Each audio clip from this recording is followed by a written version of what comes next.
Dunyo shunaqa. Aldaydi, ishontiradi, o'tib ketadi. Ammo musulmon odam bunga aldanmaydi. Imkoniyatini borini bir maqsadda aniq qilib qo'yadi-da, shuni yo'lida sarf qiladi.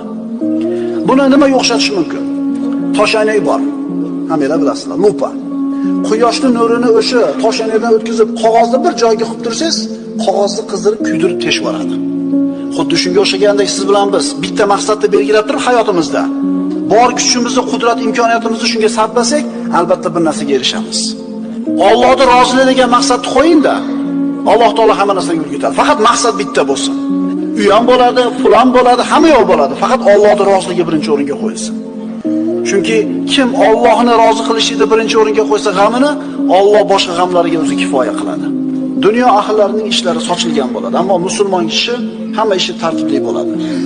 Ilm olishi ham, saqofatini oshirishi ham, jismonan sog'lom bo'lishiga bo'lgan harakati ham, yugurishi ham, yelishi ham, fikri zikri Allohning roziligiga erishishlik uchun bo'ladi. Shuning uchun bu odam ko'p narsaga yo'l